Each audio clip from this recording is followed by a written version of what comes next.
Colorado has certainly seen its share of disasters recently. Some of the worst pictures we've ever seen are of those floods that happened back in September. Hello, welcome to Comcast Newsmakers. I'm Beverly Weaver, and we are here in the state capitol talking with state lawmakers as they begin their session. And I am here with Representative Jerry Sonnenberg. Welcome. Thanks for being with us, Jerry. My pleasure to be here, Beverly. Yeah, let's chat. I know you're on the Flood Disaster Study Committee. This is some work that's been done over the last several months. Tell me what you're doing with that study group and what we can really do to prevent the kind of disaster scenes that we saw with those floods. Well, unfortunately, I don't think there's anything we can ever do to stop or mitigate Mother Nature. It's how we react to Mother Nature, and the aftermath, I think, is how we can deal with those type of situations, and one of those is make it easier to recover. Okay. And with your study group, did you come up with some recovery methods, Representative, that can help people? Because we even are still hearing stories about people who are struggling to recover from that. Well, and that's just the case. Quite frankly, there are still people out of their homes. There are still people that will never be able to go back to their home ever, that it's just destroyed.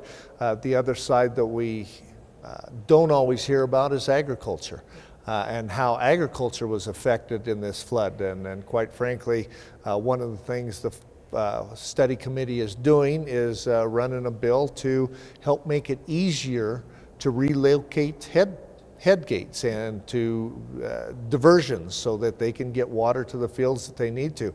Unfortunately, what has happened is in some places the river has moved channels and it's even deeper, and in order to pull water out of that river, now you have to move a head gate or even completely rebuild a head gate, and that costs a lot of money, and quite frankly it needs done right away before a spring runoff.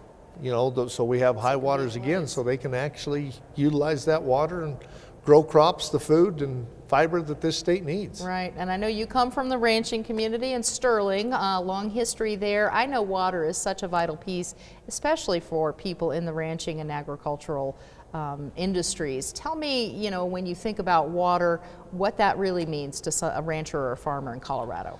Not only rancher and farmer, but it's truly the lifeblood, and I would say it's also the lifeblood of Colorado. You know, agriculture is the #2 industry in this state, the #2 economic driver of this state, and without that water, without being able to keep water in agriculture, we lose that economic driver, and the constant pressure of having water move from agriculture to our urban areas is a struggle, and it's going to have a domino effect when it comes to agriculture trying to feed the growing population. Right. What can you do in the legislature to really help with water consumption, with water allocation? What can you do? Well, I think we always look at conservation, which is important, but I think the #1 thing that has to be and foremost in the water plan is more water storage. We have to be able to keep Colorado's water in Colorado.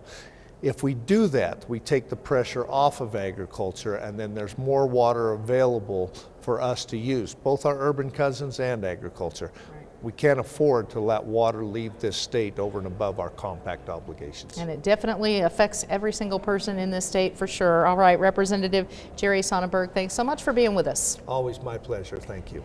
And thanks for watching Comcast Newsmakers. I'm Beverly Weaver.